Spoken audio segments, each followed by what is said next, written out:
Salut, c'est Alexis, je suis très heureux de vous retrouver pour ce nouvel épisode du podcast de Contournement. D'autant que cette fois, on va faire un focus sur un outil que je trouve hyper prometteur, Adalo.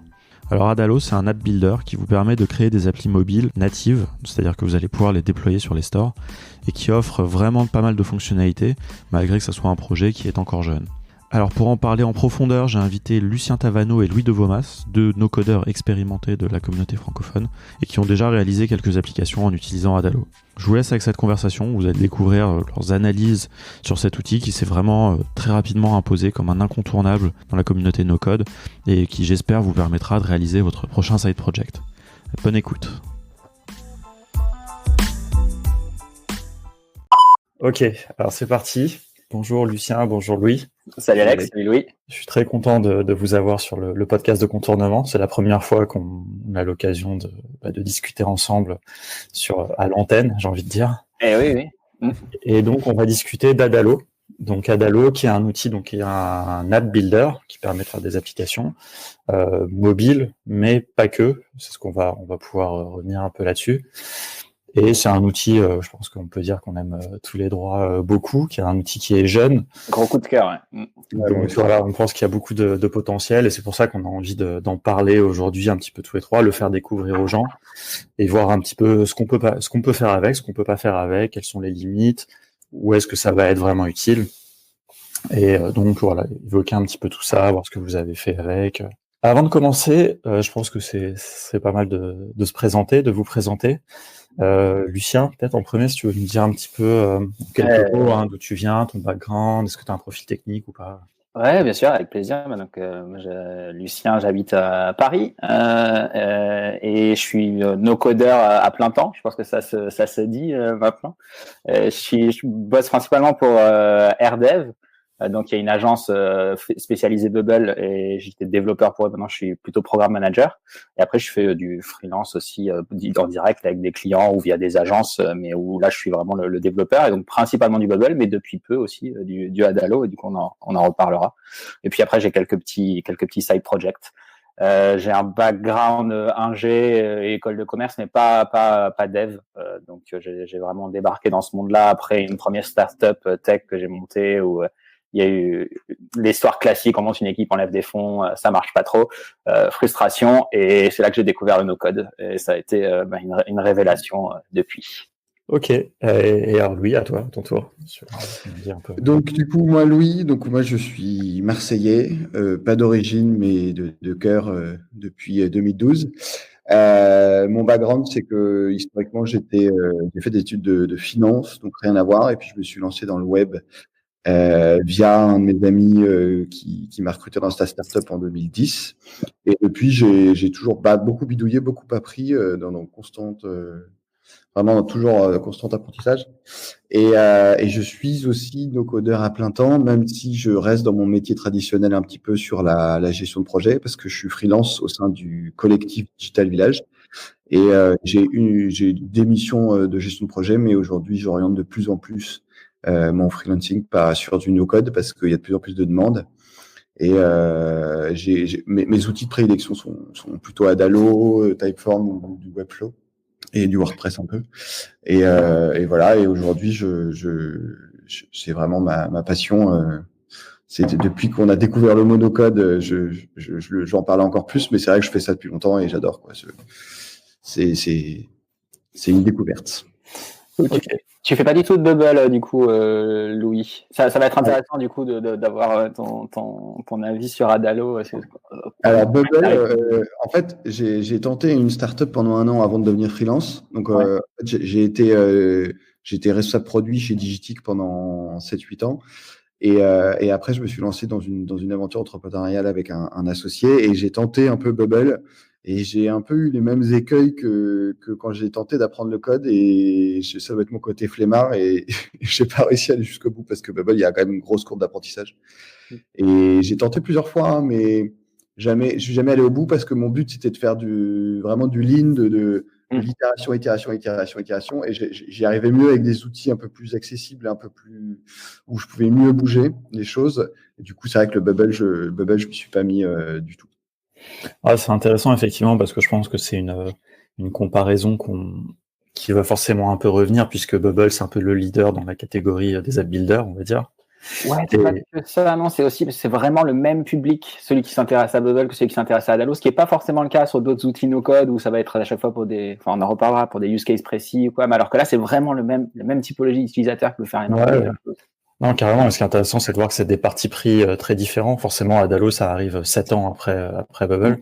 Mais justement, je pense que ça va être intéressant de comparer un petit peu. Donc, ça, n'hésite pas, Lucien, justement, là-dessus, un peu à faire profiter de ton expérience sur Bubble en rétrospective par rapport à Adalo. Et un truc qui m'intéressait, Louis, est-ce que du coup, avant Adalo, tu as utilisé d'autres app builders, enfin, que tu as poussé un petit peu, donc à part Bubble? Ouais, alors effectivement, app builder, pas vraiment. Moi, ce que je faisais, c'était plutôt pour faire tous mes MVP, mes fameux minimum viable products. J'utilisais plutôt une combinaison d'outils avec un Zapier au milieu, quoi. Donc j'avais du Card, du WordPress, du Webflow, avec derrière un Typeform qui faisait un Zapier, qui envoyait des mails. Et après, je faisais beaucoup de manuels, c'est-à-dire que je vais recontacter les clients.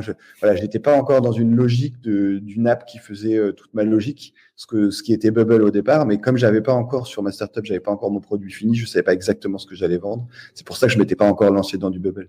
Et quand je me suis lancé dans du Bubble, justement, ce qui m'a beaucoup dérangé moi à l'époque, c'était le côté graphisme.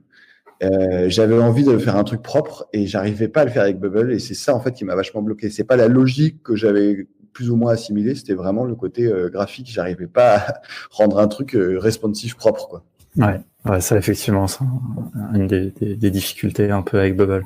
Mais en tout cas, ça me plaît beaucoup parce que du coup, vous représentez un peu tous les deux les deux approches, j'ai envie de dire, dont on parle souvent chez Contournement, quand on vient au no-code et à comment on crée des produits en no-code.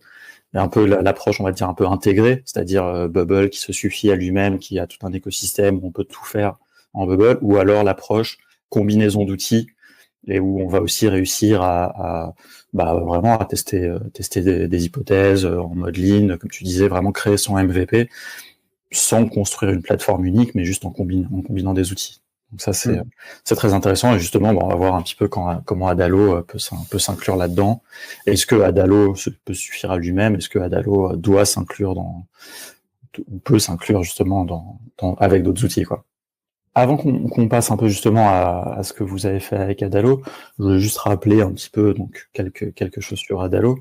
Donc ils se sont lancés l'année dernière. Donc ils ont, il me semble, ils sont vraiment arrivés à maturité en tout cas l'année dernière. Ils ont fait leur lancement sur Product Hunt le jour de la No Code Conf. Enfin le premier jour, donc la No Code Conf à San Francisco, c'était mardi et mercredi, et ils ont lancé le mardi. Et ça a eu tellement de succès d'ailleurs que leur site a planté, et ils étaient à la conf et en même temps ils devaient débugger leur site, donc c'était un peu drôle. Mais le premier jour, du coup, ils étaient un peu stressés. Et nous, on a eu l'opportunité de les rencontrer le deuxième jour. On a échangé un petit peu avec David. Alors malheureusement, aucun d'eux dans l'équipe ne parle français, donc on n'a pas pu les inviter dans le podcast, mais je leur ai posé la question. Ils sont, moi j'ai vraiment bien aimé. C'est une équipe très jeune qui délivre vraiment des fonctionnalités. Ils sont très présents, ils aident leurs utilisateurs. Enfin, c'est quelque chose qu'on voit un petit peu aussi dans d'autres outils no-code. Je pense à Glide notamment, où je pense que tous les utilisateurs sont hyper proches des fondateurs, de l'équipe technique. Et ça, j'aime bien cette dynamique. Et alors au niveau de l'outil, donc ils proposent un app builder qui va permettre de faire des applications mobiles, vraiment. Donc d'un point de vue technique, sans trop rentrer dans les détails, ça permet de faire vraiment des applications natives. Ils utilisent donc React Native et qui vont pouvoir être délivrées directement sur les stores. Et donc un des points intéressants, on va rentrer un petit peu dans la technique, mais c'est que avec Adalo, on peut aussi faire des web apps. Et ce qui est un peu intéressant, à la fois bizarre, c'est que du coup, ils partent de React Native, donc vraiment de l'application native, et ils le convertissent en React Native Web, qui est un composant qui existe, et ils permettent aussi de faire du web. Et donc, il y a aussi des choses un peu, peut-être Lucien, tu pourras me revenir dessus dans ton expérience, là, avec le look and feel entre le natif et le web, où il y a des choses qui sont assez diverses, quoi. Mais en tout cas, sur le mobile, et moi, je pense qu'il y a un vrai enjeu sur le no-code autour du mobile, mais autour du code, même dans l'absolu. J'ai géré une agence web pendant longtemps, et le mobile, c'est quand même un peu ce que les gens veulent, parce que c'est pas évident, c'est des technos quand même qui sont pas faciles à prendre en main. Et le premier outil no-code qui va vraiment craquer ça, à mon avis, va apporter beaucoup j'allais dire à l'humanité, peut-être pas à l'humanité. À la communauté, en tout cas. Voilà, à la communauté. Et donc, et voilà. Et une des raisons, je pense, pour lesquelles on fait ce podcast, c'est que moi, en tout cas, j'ai l'impression qu'Adalo peut proposer ça, quoi. Ah, ça peut devenir le bubble du mobile. Enfin, ils sont en train de le devenir. Ouais, c'est ça, tout à fait. Ouais, alors moi justement, le mobile, effectivement, là-dessus, c'était primordial qu'il y ait du mobile dessus. Mais tu vois, moi, je me suis pas mal mis sur Glide aussi. Et ce qui m'a bloqué pour faire des apps, c'est le côté uniquement mobile. Parce que moi, je vais être plus sur de la presta un peu pro, B2B. Et je vais pas mal faire d'outils internes. Et ça, en fait, moi, si j'ai pas une interface desktop derrière, ça me dérange vraiment. Et la grosse force d'Adalo pour moi, c'était, je fais une app desktop. Bon, pour l'instant, elle n'est pas responsive, donc ça, ils vont travailler dessus. Mais je fais une app desktop d'un côté, et de l'autre côté, avec la même base de données, je vais pouvoir faire une app mobile. Et ça, pour moi, c'est la vraie force d'Adalo aussi, c'est que tu vois, Glide, il propose vraiment que du mobile et ils donnent pas l'impression de vouloir faire du desktop. Et en plus, effectivement, ils vont pas sur les stores, c'est un défaut. Et Adalo, ils vont proposer vraiment tout le panel. Et ça, c'est super.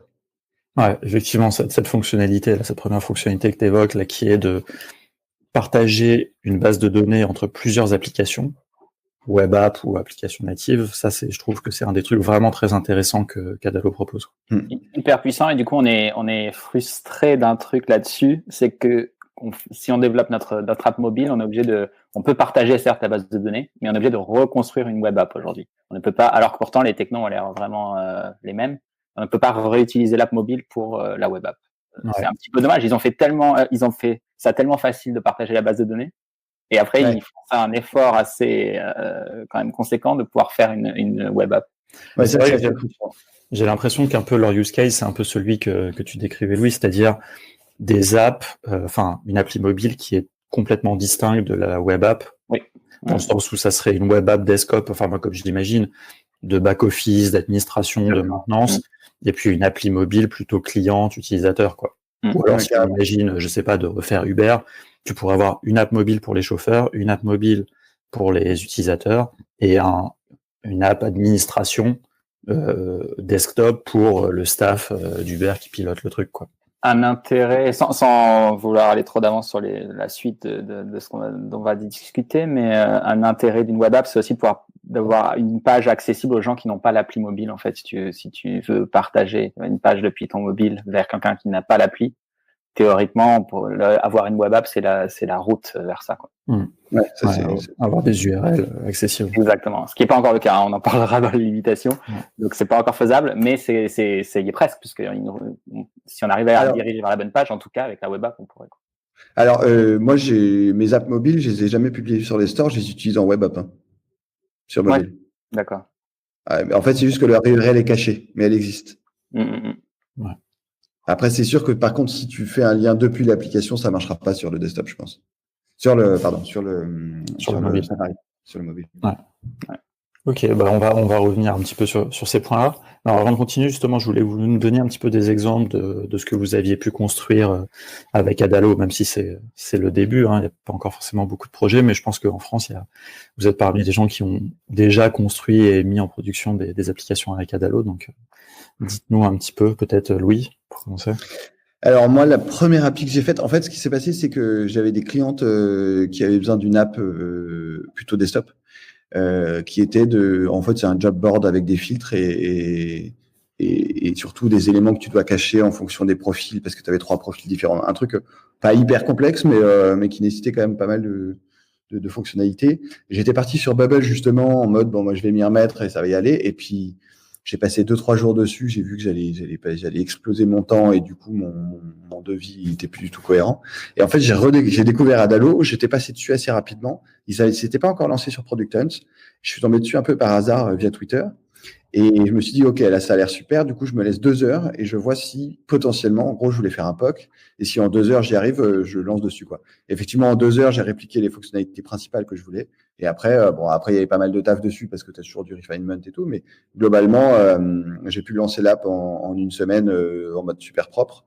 Et depuis, c'est en prod et ça tourne et c'est vraiment bien. Après, il y a des petits défauts, mais globalement, ça tourne bien. Et j'ai même fait une appli, du coup, admin, pour mes clientes pour qu'elles puissent administrer les profils, les valider, valider les paiements, ce genre de choses, quoi. Donc, ça, c'était ma première app. Et alors, juste, par exemple, sur cette app, globalement, est-ce que tu dirais que tu as pu faire à peu près tout ce que tu voulais faire, tout ce que les clients attendaient? Ouais, j'ai pu faire tout, avec pas mal, quand même, avec du contournement, justement, en parlant et avec pas mal l'aide de Ben, de Adalo, avec qui on a été pas mal en contact. Et lui, il m'a beaucoup aidé. Par exemple, j'ai fait un petit tuto Twitter là, sur les filtres et ça, il m'avait vachement aidé parce qu'au début, pour trouver tout seul, c'était un peu galère, mais une fois que tu as compris la logique, ça tourne bien. Et après, j'ai fait quelques apps mobiles, surtout interne Digital Village, parce qu'on avait besoin d'une app pour le coworking, donc ça, j'en ai fait une. On avait besoin d'une app pour un petit suivi commercial, j'en ai fait une aussi. Et une app pour une pharmacie. Voilà, donc pas encore énormément, mais à chaque fois que je me mets dessus, je suis vraiment content d'aller sur Adalo parce que je sais que en assez peu de temps, je vais faire un truc super propre et c'est ça que j'aime. Juste par curiosité, pour la pharmacie, qu'est-ce qu'elle fait, l'app? La pharmacie, c'est l'idée, c'est que tu puisses, en scannant un code barre, enfin, merde, comment ça s'appelle? Un code barre 2D, là. Ouais. Tu QR code. Ouais. Non, je pense que c'est un code. Non, c'était un QR code. En fait, en gros, l'idée globale de l'app de pharmacie, c'est de pouvoir uploader ton ordonnance pour venir chercher tes médocs. En gros, c'est un pick-up. Ok. Il n'y a pas de souci de HIPAA compliance là-dessus parce que j'ai vu Adalo n'est pas encore, du coup. Bon, enfin. Ouais, alors, t'as pas demandé là-dessus, c'est pas grave. Alors cette app, pour être tout à fait honnête, elle n'est pas encore en prod, c'était un pote. Et effectivement, j'avais vu qu'ils n'avaient pas encore la certification. Donc pour l'instant, on freine pas mal et en espérant que ça arrivera assez rapidement. Et sinon, sinon il y a d'autres solutions. Et sinon, il faut passer par genre un Jotform qui lui a l'IPA. D'accord. Ok. Lucien? Ouais, écoute, moi j'ai fait un projet, c'était aussi une web app, du coup, pour le coup, parce qu'on avait une problématique précise. C'est un Kickstarter, en fait, où les gens contribuent non pas avec de l'argent, mais avec des objets, donc on contribue en nature, c'est pas mal du conseil, je crois. Donc un concept assez intéressant qui aurait pu être fait sur mobile ou sur web app.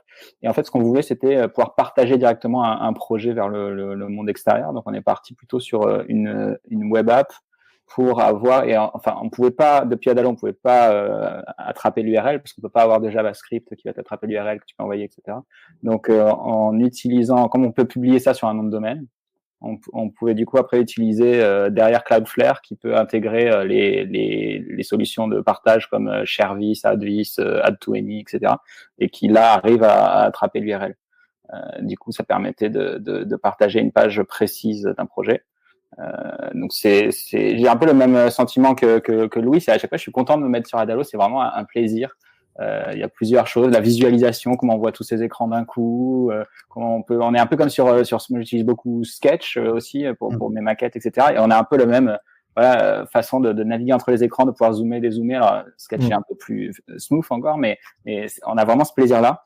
Donc j'ai pris beaucoup de plaisir à développer cette première app. Et là, j'attaque une deuxième app mobile cette fois-ci. Donc là, je suis content parce que je vais pouvoir voir enfin la publication dans les stores. Mais de ce que j'ai lu, c'est vraiment un clic. Les gens sont assez bluffés. La deuxième app, ça va être du contenu pédagogique pour des gens qui ont assisté à une formation présentielle.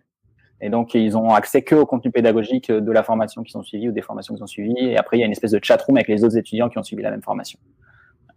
C'est pas mal, ça. Ouais, c'est vraiment exactement ce pourquoi Adalo est fait, quoi. C'est vraiment là, on va pouvoir faire ça à 100% avec Adalo, pas de trucs. L'autre app, il y a eu des choses. Alors ça, c'était une app pour client aussi, hein. Donc, le client voulait pas passer par Zapier pour envoyer les emails, à chercher très longtemps comment réussir à envoyer du coup les requêtes API directement à SendGrid ou d'autres solutions. Et en fait, il y en a aucune qui permettent, comme Adalo t'oblige à d'abord faire un get pour pouvoir connaître la structure des objets que tu veux poster plus tard. Aucune solution email ne te laisse faire un get sur les emails, donc tu peux pas avoir la structure de l'email pour ensuite envoyer ça en get. En post, pardon. Du coup, c'était un peu la limite et puis on a fini par passer par Zapier. Donc, mais ça, j'espère que ce sera des choses qui lèveront bientôt. Mais même du coup, en discutant en direct avec l'équipe d'Adalo, ils n'ont pas pu le faire eux-mêmes non plus. Attends, juste, du coup, toi aujourd'hui, tu arrives à accéder à ta base de données Adalo via API? J'arrive à accéder. Ah non. Là, c'était dans l'autre sens. Tu voulais faire C'est dans l'autre sens. Je voulais envoyer en fait, je voulais déclencher l'envoi d'email via SendGrid. Donc, je voulais faire un post. Non, j'ai compris. Non, en fait, la question, c'est parce que moi, j'avais demandé pas mal de fois l'accès et puis j'avais un peu laissé tomber parce que j'étais passé sur autre chose. Ouais. Et aujourd'hui, on est capable de faire des external collections via API, par exemple sur Airtable. Et du coup, après, Adalo, il lit la base de données et il l'affiche. Exactement. Et aujourd'hui, est-ce que tu arrives à faire l'autre sens, c'est-à-dire faire un get de ta base Adalo pour ensuite faire un post et faire des modifications sur la base d'Adalo ou pas? Ou pas encore? Hormis via Zapier, non? Non. Ah, c'est ça, c'est que via Zapier. Ouais, Zapier, c'est pas encore ouvert. Je sais même pas d'ailleurs si c'est dans le roadmap, mais ça, c'est vrai que c'est un truc qui serait vachement bien, quoi. Zapier, tu peux créer des records et tu peux maintenant, je crois qu'ils ont mis l'update de record. Ils viennent de rajouter. Ah, j'avais pas. Apparemment, j'ai passé ça dans le Slack, ils ont rajouté. Enfin. Ouais, c'était une grosse limite, ça. Ouais, puis il faut qu'ils mettent Integromat aussi, parce que Zapier, j'aime bien, mais. C'est cher. Ouais. C'est cher, ouais. C'est vite cher. Très vite. Maintenant qu'on a évoqué un petit peu des projets que vous avez faits, vous avez un petit peu de recul, qu'est-ce que c'est pour vous vraiment les points forts? Certains que vous avez évoqués, mais si vous voulez juste dire un ou deux points vraiment dans lesquels Adalo se démarque, peut-être Lucien, pour commencer. Ouais, en arrivant de Bubble, Adalo est vraiment, on se sent comme à la maison parce que les concepts sont les mêmes, et en fait il y a plein de choses. On se rend compte que Adalo est une app beaucoup plus récente en fait, puisqu'il y a plein de choses, comme tu disais, ils n'ont pas l'historique à se traîner de Bubble, et surtout ils ont le recul aussi. Je pense qu'ils ont bien étudié comment Bubble fonctionnait, et donc ce que je trouve qui est très fort dans Adalo, c'est toutes les explications ou la façon dont ils proposent les fonctionnalités aux utilisateurs. C'est toujours très bien pensé et de façon simple. En fait, quand ils abordent une nouvelle fonctionnalité, ils l'abordent pas, je pense, comme purement des ingénieurs en disant il faut qu'on ajoute la possibilité de faire ça, mais ils l'approchent d'une façon expérience utilisateur pour le builder et pour dire comment nos utilisateurs vont comprendre cette fonctionnalité, comment est-ce qu'on peut leur expliquer de façon simple, comment est-ce qu'on peut leur permettre, quitte à la limiter un peu, à leur proposer une façon simple de faire les choses.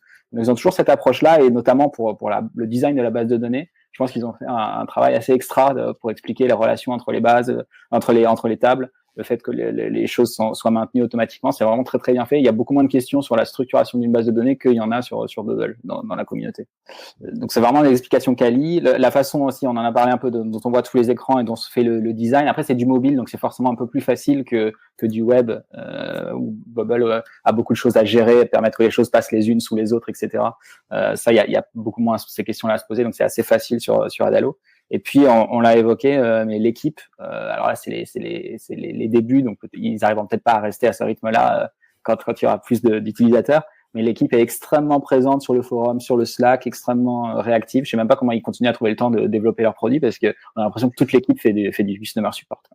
Donc mais c'est vraiment un gros plus. Ok, Louis, toi, ouais, moi, ça va être vraiment un peu la même idée. Moi, je suis arrivé sur Adalo et effectivement, je venais de Sketch et Figma. Enfin, j'ai fait quand même pas mal de maquettes, en plus de créer des apps et tout. Et j'étais comme à la maison. C'est ça, quoi. Tu as l'impression de faire des maquettes de ton application, mais en même temps, elle existe et tu peux la tester en live avec de la logique, avec des éléments que tu caches ou tu caches pas en fonction des profils. Tu gères ta base de données en 3 clics. Et en fait, tout est vraiment, en termes d'UX, tout c'est super bien pensé. La base de données, une fois que tu as ton petit schéma en tête, tu la répercutes immédiatement dans l'app. T'as pas de complexité comme tu aurais pu avoir sur Glide au début. J'ai un peu lutté pour les Google Sheets et tout ça. Et c'est vrai que Adalo, tout de suite, tu arrives, tu construis ta base, tu construis tes écrans, tout est facile.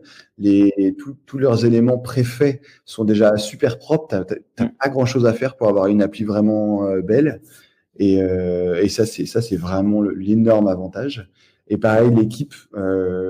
Moi, je suis arrivé un tout petit peu avant leur lancement officiel et c'était parfait parce que j'ai eu beaucoup de contacts avec Ben et même un peu David. Et c'est vrai qu'il t'expliquait tout de suite. Il était super dispo. J'avais fait un call avec Ben. Il expliquait vraiment bien comment ça se passait, comment ça fonctionnait. Et pour se mettre dedans, c'était parfait.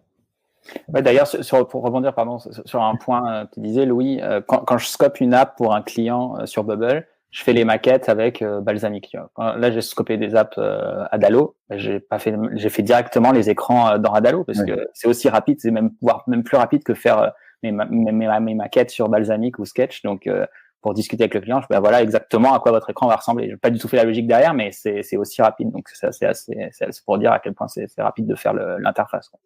Après, sur la partie design, enfin, on va venir un peu aux limites après, mais je trouve que c'est intéressant qu'ils ont trouvé un bon compromis, je trouve, entre c'est assez flexible, tu peux quand même un petit peu faire ton interface comme tu veux, et en même temps, t'es limité, quoi.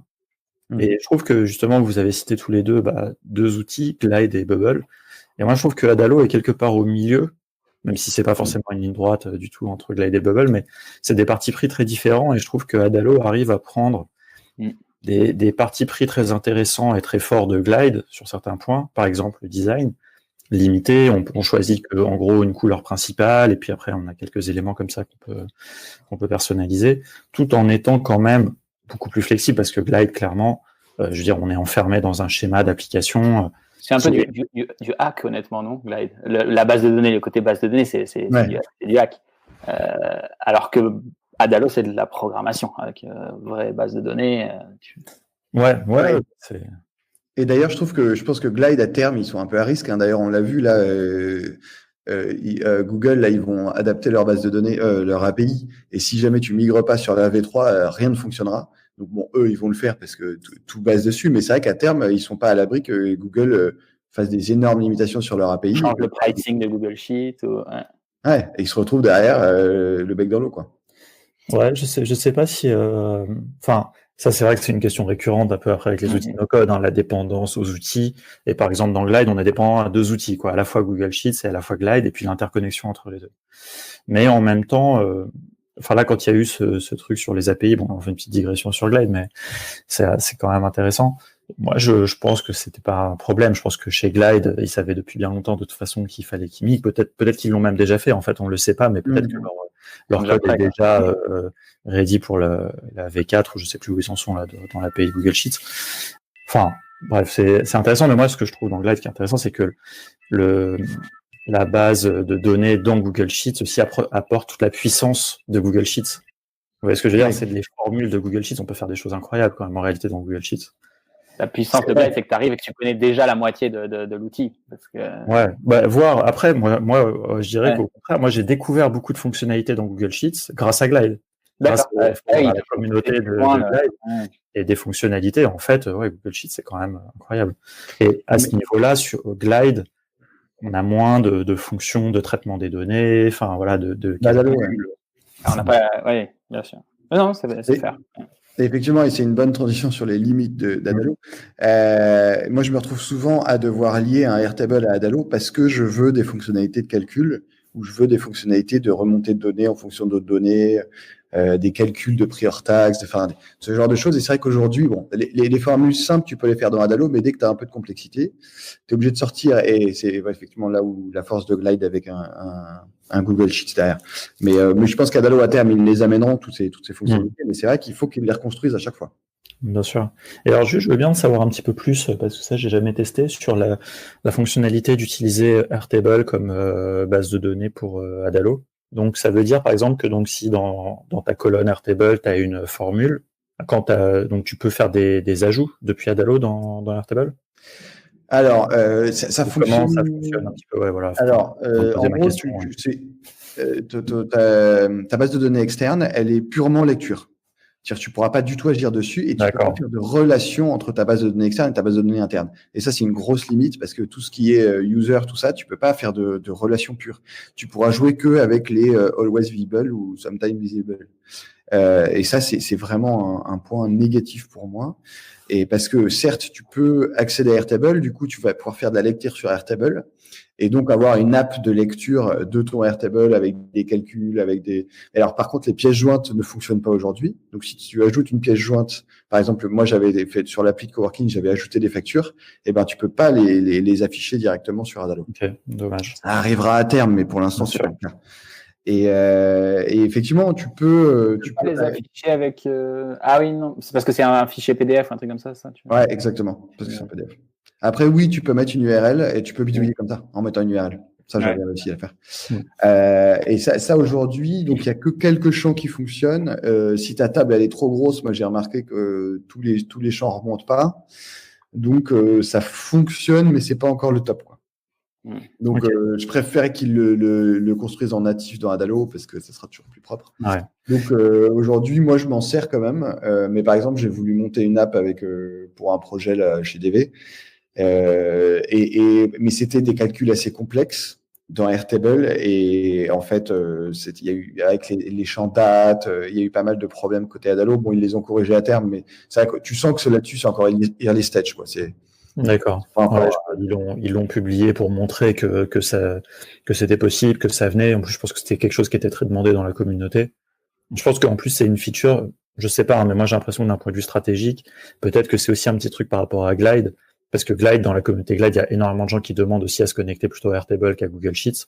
Mais je me demande si Adalo n'a pas poussé cette fonctionnalité assez vite, justement, pour proposer une alternative, en fait, et dire, nous, on peut faire des applis mobiles en utilisant Airtable comme un back-end. Un peu, ouais, je pense. Ça, c'est à voir. Après, on n'est pas dans les comités stratégiques. Dans le sein du sein. Voilà, c'est ça.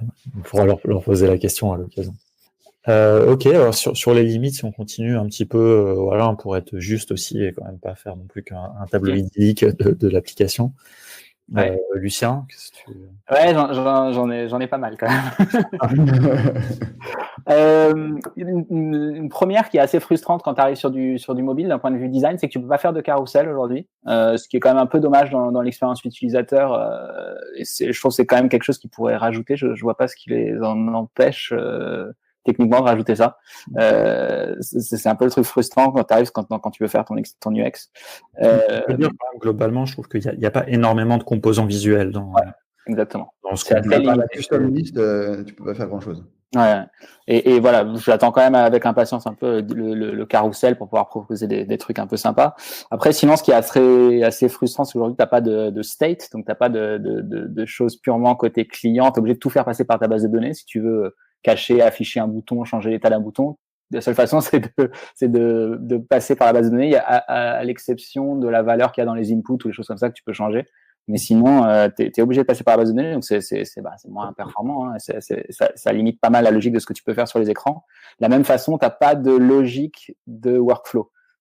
Tu peux pas dire tiens, si l'utilisateur il a tel truc dans sa database, je fais ça. S'il a autre chose, je fais ça.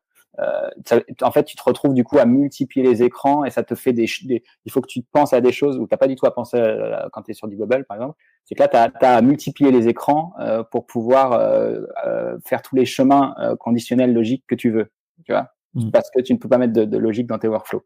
Parce que globalement, les actions, elles peuvent se déclencher, donc les workflows, que sur des clics de boutons, des choses comme ça, si je dis pas de bêtises. Il y a toujours, on peut pas dire quand l'utilisateur. Au chargement de la page, tu as une action. Ouais, ça, c'est un événement, d'accord, ouais. Et puis après, sur les clics, d'accord. Mais il n'y a pas de. Non, tu peux pas faire du when la condition est vérifiée, fait ci, mais même dans un workflow, quand quelqu'un appuie sur un bouton, si tu voulais faire deux actions différentes suivant des paramètres propres à cet utilisateur, tu peux pas. D'accord, ok. C'est quand même un peu limitant. D'un point de vue après fonctionnalité high level, il n'y a pas de in-app purchase aujourd'hui. Ce qui enlève beaucoup de business models possibles à cause des règles des stores où on n'a pas le droit de vendre de content digital ou d'unlocker des features, etc. autrement que par in-app purchase. Donc ça, je pense que ça limite pas mal les possibilités de création de use case d'app que tu peux construire avec Adalo aujourd'hui. C'est quand même étrange parce que pourtant il y a une intégration Stripe, si je dis pas de bêtises, même l'intégration Marketplace, il me semble. Enfin, lui, ils vont très loin dans l'intégration. Il y a le paiement ACH là, pour les transferts, mais ils n'ont pas mis l'in-app purchase, ce qui tue, je sais pas, peut-être 30% des business models possibles des apps. Je dirais plus que 30%. Parce que Google, tu n'as pas le droit de faire de vente directement sur les stores d'Apple avec du Stripe, quoi. Si jamais il faut passer par le pour les produits physiques. Pour les physiques, ouais. Pour les physiques, ouais. Oui, c'est ça. Ce qui n'est pas, à mon avis, le cas majoritaire, parce que souvent, les gens, ils ont plutôt envie de faire du freemium, tu payes pour débloquer du contenu, et tout ça doit passer indispensablement par l'in-app purchase. Voilà, ce qu'on peut pas faire encore, c'est donc récupérer l'URL, ce que j'expliquais tout à l'heure. Donc, on peut pas dire tiens, je veux partager telle page de mon application si j'ai fait une web app, par exemple, quoi. On peut pas réussir à faire un truc comme ça.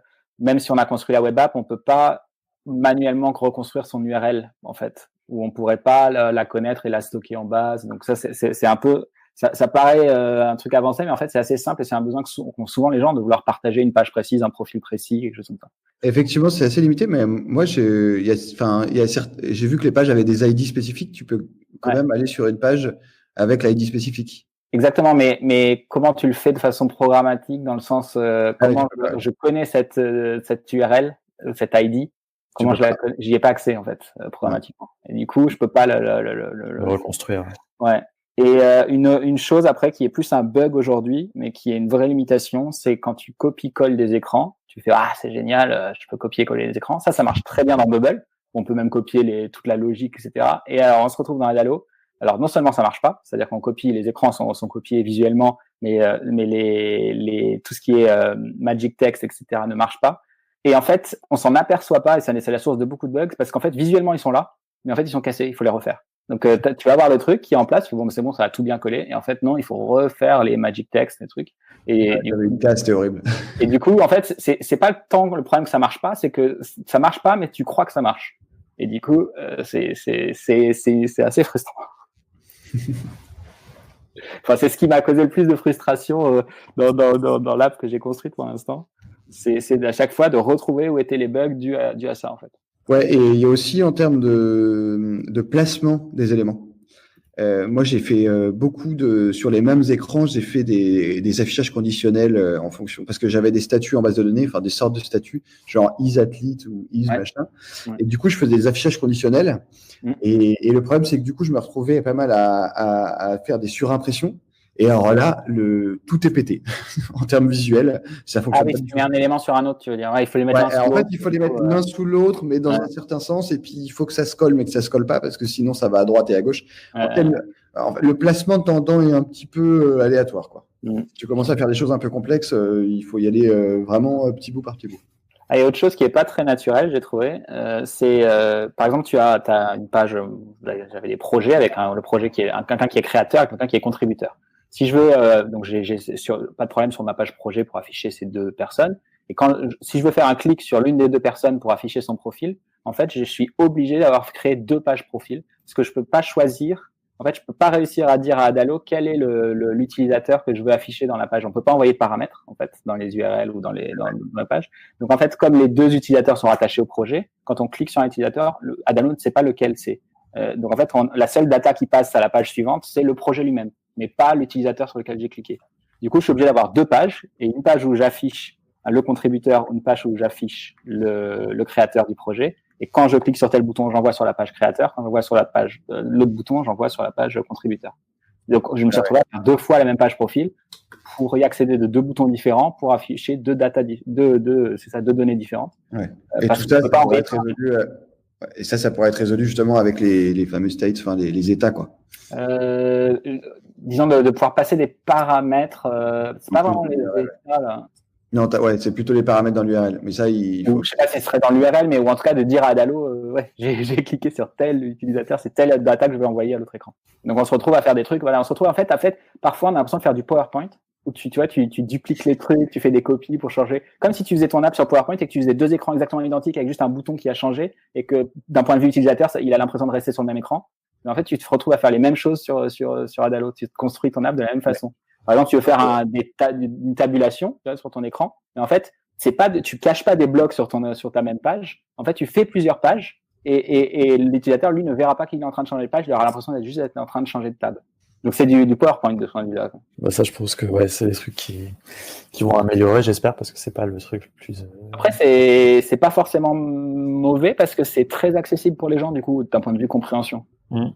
C'est intéressant, c'est toujours une recherche pour tous les outils no-code entre vraiment faire des fonctionnalités accessibles, faire des parties pris qui des fois vont moins plaire aux puristes, j'ai envie de dire, mais qui vont être plus compréhensibles par le grand public, quoi. Si Glide c'est basé sur la sheet, tu vois, t'as plus Adalo qui est du PowerPoint en fait. Ouais, chacun leur paradigme. Ouais. Ok, on va continuer, puis on va commencer à arriver sur la fin. On a déjà bien creusé, c'est hyper intéressant. Un peu en vrac comme ça, qu'est-ce que vous voyez qu'est-ce que vous aimeriez comme fonctionnalité? Enfin, on a évoqué certaines choses, certaines limites. Vous, en termes de fonctionnalité vraiment pure, qui pour l'instant n'existe pas, qu'est-ce qui vous paraîtrait un peu prioritaire? Peut-être Louis? Moi, ouais, c'est vraiment les états. De pouvoir faire la même page différente en fonction de l'état d'utilisateur, l'état du projet, ça manque vraiment pour pas mal d'éléments. Je veux dire, ça c'est la première. Et après, il y en a plein d'autres. Il y en a plein dans le pipe, mais on voit que l'équipe est pas mal débordée et qu'ils bossent beaucoup. Mais c'est vrai que c'est comme j'ai envie de faire plein d'apps dessus, j'ai envie qu'il y ait plein de fonctionnalités. Du coup, c'est un peu frustrant. Mais ouais, je dirais, si je devais en donner qu'une, là, pour l'instant, moi, ce serait vraiment les états. Et je sais que c'est prévu chez eux, donc ça va arriver. Donc voilà. Mais effectivement, le carrousel aussi, ça permettrait de faire un peu varier les plaisirs sur la présentation de l'app. Mais c'est moins, le carrousel, c'est moins prioritaire parce qu'en fait, c'est juste une façon d'interagir pour l'utilisateur ou d'afficher les infos. Donc ça, on peut se débrouiller autrement. C'est pas une limitation aujourd'hui. Ouais. Et une dernière quand même. Justement, je parlais tout à l'heure des collections externes et des collections internes, de pouvoir vraiment faire le lien entre les deux. Ça, moi, ça me manque quand j'ai mon Airtable qui est aspiré par Adalo, enfin qui est affiché par Adalo. J'aimerais bien juste pouvoir faire un lien avec mes users. Parce que du coup, le mec, il se log et je peux pas faire un lien avec mon Airtable, c'est un gros manque. Alors, je connais pas trop Airtable, moi, mais avec du coup Bubble, parce on essayait hier soir, on en discutait sur le Slack. Du coup, ça marche de pouvoir se connecter à la base de données Bubble en lecture et aussi en création, donc créer des objets dans la base de données Bubble depuis l'app Adalo. Mais via l'API, quoi. Parce que là, ça, moi, je peux créer. Via l'API, ouais. Ce dont parlait Louis, c'est via l'intégration interne, j'ai envie de dire, de Adalo vers Airtable. D'accord. Ouais, je peux créer des nouvelles lignes dans Airtable sans problème. Et du coup, toutes mes formules Airtable vont fonctionner et ça va remonter les infos, c'est pas un souci. Mais aujourd'hui, par exemple, sur l'app, j'ai toute la notion de user qui est intégrée à Adalo. Ouais. Et en fait, pour ensuite que tu dises, tel user, il est tel, je sais pas, il est lié à tel enregistrement, par exemple. Voilà, il est lié à tel enregistrement. Il faut faire une relation entre les deux tables. Et cette relation, tu peux pas la faire avec une table externe. D'accord, tu peux pas la faire avec une table. Oui, d'accord, dans le système interne d'Adalo. Ça correspondre à des utilisateurs Adalo, à des lignes. Ouais, d'accord. Tu es obligé de faire un filtre sur un système d'ID que tu t'es fait ou un truc comme ça, quoi. Exactement. Et c'est du coup, on sait pas trop comment ça scale encore tout ça, mais je sais pas si c'est très performant si c'était sur des grosses bases de données. Ouais. Moi, j'ai vraiment hâte qu'ils mettent l'in-app purchase parce que je pense que ça va unlocker beaucoup d'idées créatives. Je pense qu'on va avoir beaucoup de nouveaux concepts d'app arriver sur Adalo, alors qu'aujourd'hui on est quand même un peu limité à de la marketplace d'objets physiques ou du contenu. Non pas que tout app doit avoir un business model absolument, mais ça va quand même libérer les forces créatrices. Et d'ailleurs, on l'a pas précisé, mais ils ont une roadmap qui est publique où on peut faire des propositions de features. Et pour l'anecdote, par exemple, c'est nous qui leur avons demandé d'ajouter le l'in-app purchase. Voilà. Donc, si vous entendez ça, il faut que vous alliez voter pour cette feature. Voilà, Elle a que 24 votes pour l'instant. Elle n'est pas en tête alors. Ouais. Non, mais de toute façon, elle n'est pas prévue. Elle n'est pas dans les plans. Ouais. Bon, on espère que ça va arriver. Et ça, pour le coup, ils auraient un intérêt vraiment stratégique à le faire parce que je pense que ce serait le seul app builder à le faire. D'après nos recherches, clairement, pour l'instant, personne ne le fait, quoi. Donc, ils auraient un énorme créneau. Mais bon, ça, on n'est pas à leur place. Mais ouais. Alors, pour finir, j'ai deux petites questions. Est-ce que vous avez des projets déjà à venir, des prestats pour venir que vous allez faire sur Adalo? Mais du coup, moi, la semaine prochaine, je finis le cadrage et la semaine prochaine, je développe cette application de contenu pédagogique personnalisé avec chatroom. Ouais, dont tu parlais au début. Voilà, ouais. Et toi, Louis? Alors moi, j'ai rien dans le pipe actuellement, à part des apps, des petits side projects, surtout pour la vie Digital Village, parce qu'on a quand même pas mal de besoins. On a déjà notre SI interne qui est super puissant, mais tout ce qui est gestion de coworking, tout ce genre de choses, il y a toujours des petites choses à faire. Donc, on va faire, en fait, Digital Village, donc c'est une communauté de freelance, mais c'est aussi un lieu de vie et qui, par exemple, à Paris, ça va être assez gros avec des logements, de la restauration, tout ça. Et du coup, là, je vais développer l'application qui va gérer un peu ce lieu. Et alors, dernière question que traditionnelle dans le podcast, où on pose un peu à tous les invités. Si vous aviez un side project, alors vous avez des side projects, tu peux en parler, mais bon, on va dire quelque chose d'un peu conséquent que vous devriez lancer un petit peu voilà, sur le côté pour faire, je sais pas, une muse ou quelque chose comme ça, et que vous auriez à faire avec Adalo. Est-ce que vous avez une idée? Qu'est-ce que ça serait? Alors, ah oui, une muse, d'accord, qui serait. Alors, je pense que j'avais dans les cartons, on parle toujours de nos propres besoins, hein, mais une petite app pour scoper rapidement des projets, parce que tu rencontres souvent des gens qui te disent voilà, j'ai telle idée de projet, pour combien tu me la développerais? Et ils ont quand même besoin, tu leur dis mais là, il faut que je me pose pour te faire un chiffrage, etc. Mais non, mais globalement et tout, combien? Et je pense, j'aimerais bien faire un petit outil de chiffrage d'app, ou justement d'app à faire sur Adalo, par exemple, pour que ce soit très méta. Comme ça, tu l'aurais dans la poche, quelqu'un te demande. Voilà, quelqu'un me demande, ok, t'as combien de rôles utilisateurs, ok, donc qu'est-ce qu'il doit pouvoir faire, ok, combien ça fait telle page, ok, voilà, et sortir un chiffrage. T'as combien d'intégrations, third party, etc. Et voilà, faire un petit app comme ça. Mais et quitte à faire mais il faudrait une app purchase et après faire une petite souscription pour que les freelances utilisent cette app. Bah oui. Et toi, Louis, une idée? Voilà, en side project, j'ai pas forcément trop d'idées, mais c'est plus dans l'air du temps. C'est que comme là, ça va bientôt les élections municipales, j'aurais bien fait une petite app, tu vois, pour pouvoir la mettre dans la poche de tout. Genre, moi, je suis à Marseille, donc de tous les Marseillais qui remontent leurs idées, qui remontent un peu des inputs aux hommes politiques, parce que c'est vrai que tu vois souvent les hommes politiques faire des événements, à parler beaucoup d'eux, mais tu vois, là, ça serait un peu l'inverse, un peu à la Adalo qui fait sa roadmap publique, là, qu'il y ait des questions publiques et que du coup les hommes politiques répondent en direct. Ça me ferait bien marrer de le faire sur Adalo parce que c'est pas une app hyper complexe et que ça pourrait être fait rapidement et t'as un effet waouh assez rapide, quoi. Ok, super. Bon, bah super, merci beaucoup pour tout ça. Franchement, j'ai l'impression qu'on a pas mal creusé le sujet Adalo. J'espère que ça va susciter un peu d'évocation. Et puis voilà, on va continuer de toute façon toutes ces discussions sur le Slack de contournement et puis avec des projets. J'espère qu'on va rencontrer d'autres gens qui utilisent Adalo en France, qui vont pouvoir nous montrer ça. C'est un petit meet-up. Ouais, bah je pense que c'est le next step. Hein. On va voir comment organiser ça à Paris ou à Marseille ou entre les deux. Et voilà. Et puis alors, du coup, où est-ce que si les gens veulent vous contacter, en savoir, enfin suivre un peu ce que vous faites, où est-ce que vous êtes actif?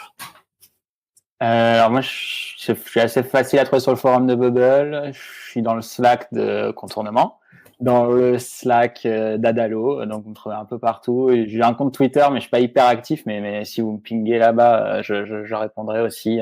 Mon Twitter, c'est tout simplement Lucien Tavano, LucienTavano.